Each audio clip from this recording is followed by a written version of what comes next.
Damaged Defenders by Sherza. Chapter 30. Pepper and Steve. The first Pepper knew of trouble was when the light streaming in the windows behind her abruptly got cut off, in time with a noise that put her in mind of a sound sliding closet doors could make. It went on a bit longer, but was about that quiet. She half turned to confirm her suspicions and scowled at the middle now between her and the window. Jarvis? The general is en route with 2 tanks and his entire squad, Jarvis said. There were times when Pepper dearly wished that Jarvis had a face, and this was one of them, because Jarvis's tone conveyed such exasperated irritation and amusement she was fairly sure he'd be rolling his eyes if he had them. Oh, this ought to be fun, Pepper said, immediately swinging into gear. Jarvis, put the general up on one screen, would you? And get me the Secretary of Defense and the President. At once, Miss Potts, Jarvis said. Pepper sniggered at how eager and pleased he sounded. She really did wish he had a face. It would be so much fun. Then she wiped the grin off her face. Time to end this battle once and for all. It didn't take long for both men to appear on the screen in front of her, their somewhat startled expressions an indication that Jarvis had probably hijacked and redirected calls they'd been in the process of making. Mr. President, General, I sincerely apologize for taking up some of your considerably valuable time, but there is a situation that needs to be dealt with, Pepper said. Both men immediately sat forward, concerned. Another invasion? The general asked. Thankfully, no. At least not of the sort you're worried about, Pepper told him. However, I currently have a General Ross rolling up the Stargate Tower with a pair of experimental tanks and a squad of soldiers looking to kidnap Dr. Banner. Dr. Banner? The general asked, frowning for a moment. It was the president who put the pieces into place. Otherwise known as Hulk, I do believe, he said. You have that monster there? The general asked. It got him the stink eye from both the president and Pepper. That monster, as you so erroneously put it, is a man of considerable brilliance, a world-renowned expert on gamma radiation, Pepper snapped, glaring at the general, who had an unfortunate accident while working on an army project some years back. General Ross seems to be under the erroneous belief that those circumstances make Dr. Banner army property for the army to do with as they please. That thing is responsible for the death of dozens of good men, the general barked. Good men that were hounding Dr. Banner, chasing him down like a rabid dog, Pepper snapped back. Good men that would not have died if Dr. Banner had been left alone. I find it interesting that the only deaths that can be attributed to the Hulk for certain are army soldiers, while said soldiers and their commander have more than a few civilian casualties to their names. And lest we all forget, Dr. Banner has saved the city twice now. Once from the army folly in the form of Emil Blonsky, who became a far worse monster than Dr. Banner ever dreamed of being. And the second time just days ago when he participated in the defense of the city against the alien invaders, Pepper pointed out. I find it interesting that the only times Dr. Banner has transformed, other than the other day, was when he was being pursued by the army. Whenever General Ross could not find him, Pepper spread her hands wide. There seems to be a rather intriguing lack of Hulk sightings. That tells me something. She leveled a look at the general. It tells me that when left alone, Dr. Banner is not a danger to anyone. It is, in fact, the army that bears full culpability for all the damage that the Hulk has done since his initial transformation. By this point, the president was looking rather epically pissed off. I assure you, Miss Potts, I knew nothing of any of this, he said, giving the general a death glare. It would seem that certain parties decided not to trouble me with such a trivial matter. Those last 2 words were heavily laden with sarcasm. I will be correcting this situation immediately, starting with firing you, General. I have no use for a man on my cabinet who thinks it is permissible to treat his countrymen like beasts that need to be hunted. The president refocused on Pepper. Ross will be dealt with very shortly, he told her. Thank you, Mr. President, Pepper said. No, thank you for alerting me to this. I had known that the Hulk was being hunted, but I hadn't known the particulars. His accident happened before I was elected, the president said. And please convey my apologies to Dr. Banner and my assurances that this situation will not continue. Pepper smiled. I'll do that, Mr. President, she said. I hope the rest of your day is more pleasant. The president smiled at her. It should be, he said. Have a good day yourself. And he hung up. Well, Well, that went unexpectedly well, Pepper said. Is Bruce awake? No, Miss Potts. He is still sleeping, Jarvis said. Pepper nodded. Probably for the best, really, she said, then finally turned her full attention to the recording of the confrontation outside the tower. Rewind the recording, would you, Jarvis? I don't want to miss any of it. Of course, Miss Potts, Jarvis said, and did so. It was evidently going to be another action-packed day, at least of a sort, Steve decided. He'd been in his apartment enjoying some drawing time when the middle shutters had slammed in place over the windows. It hadn't taken but a few seconds to discover what was amiss from Jarvis. Steve immediately grabbed up his pad of paper and pencils and headed for the elevator. He trusted Tony to deal with the situation, but they did have 2 teenagers in the tower.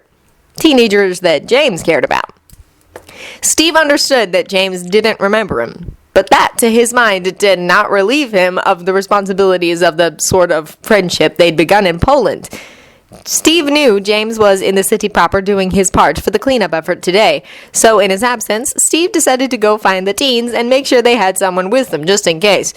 The boy, John, could clearly defend himself quite well with his mutation, but he shouldn't have to. Jarvis, where are John and Rogue? He asked.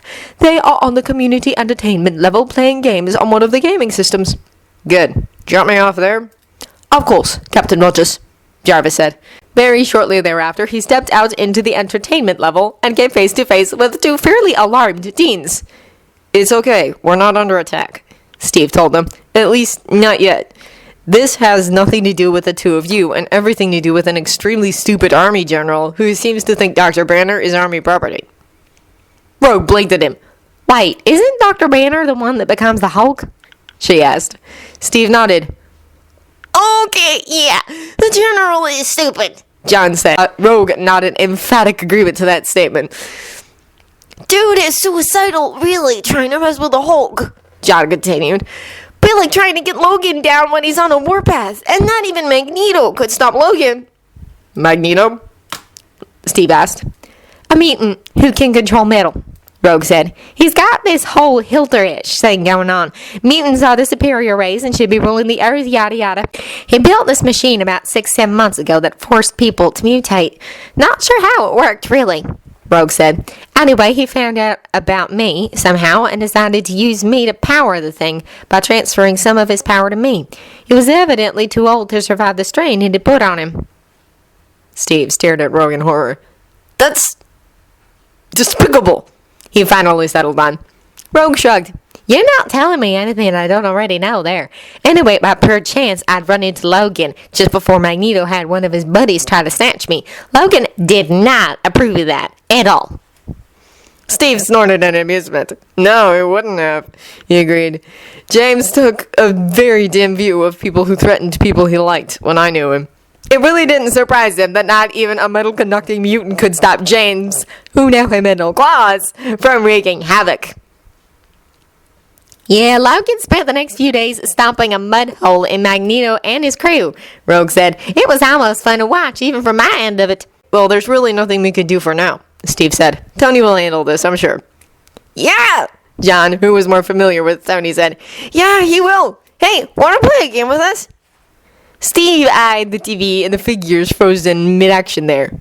I'm not sure, he said.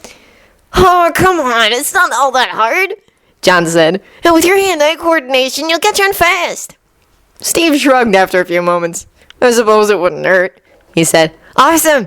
Take a seat and I'll show you what's what, John said, motioning to the couch between where he and Rogue had been sitting. Steve went ahead and sat down, not even blinking when the 2 teens bracketed him. He did, however, catch John's pleased grin over at Rogue and cocked his head slightly. What's that about? Dude, you're from the freaking 40s! You should be freaking out about mutants in general, never mind sitting between 2 of them. One who could burn you to a crisp and the other who could suck you dry with her skin. But you don't even care! It's more than a little awesome, John said. Steve made a disgusted noise. I have a thing about bullies, he pointed out, and bigots are the biggest bullies of all. Mutants and mutant rights may not have been a thing in the 40s, but there were other groups fighting for their rights then. He smirked. The Commandos were one of the only multinational, multiracial military groups in the war. Not to mention the fact that the SSR had women in frontline positions. Peggy had been the only such woman in the SSR, even if she'd been the one most people knew about. John just grinned again and handed him the controller. "Okay, here's the deal," he said, and began to explain the general functions of the various buttons. Fortunately, the two teens hadn't been playing anything particularly complex, evidently. John was right in that it didn't take Steve long at all to get the hang of moving around without getting himself killed. He didn't win any of the 3 games they played before they broke for lunch, but he didn't come in dead last each time, either. Not bad at all," John said as they headed into the kitchen. At some point, while they were playing, the metal panels over the windows had retracted, allowing the natural light to pour in again. "A couple more days and you'll have it down pat. Then we can start introducing you to some of the more complex games." "Sandwiches okay with you guys?" Steve asked as he headed for the refrigerator. "I'm afraid my ability to cook is rather limited." He could make a fair soup out of just about anything, as soups made with scraps had been one of the staples of his and Bucky's diets before Bucky had signed up for the military, thanks to their severe lack of funds. That and throwing parts of K-rations into a pot to make something a bit more palatable was the sum total of his ability to cook. "Fine by me," Rogue said. Beside her, John nodded. "Either of you got bigger appetites than normal?" Steve wanted to know. He got 2 head shakes.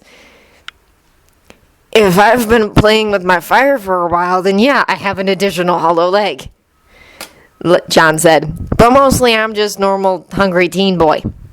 "Fair enough," Steve said. It didn't take long for him to have meat, bread, and condiments set out.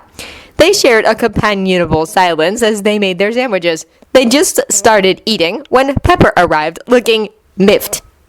Steve frowned. "Something else go wrong?" he asked. Pepper made a face. "Yes and no. After Ross made his move, the WSC decided to try to make theirs," she said. "Tony is currently educating them as to the severity of their error." She huffed. "I just don't understand why people are being so unreasonable. Yes, Hulk is dangerous, but only if you antagonize him, leave him be, and he's pretty harmless. Betty spent hours in his company in the past and come away without so much as a scratch, because she wasn't shooting at him." Pepper made an exasperated noise. Steve shook his head. "I don't understand what's happened to the army since I went into the ice," he said, sounding more than a little woebegone. "Or the military in general. It's like they surgically removed anything even remotely resembling honor and dignity somewhere along the way." "Not all of them," Pepper said. "But it does seem to be a requirement for generals in the army, I'll grant you that much."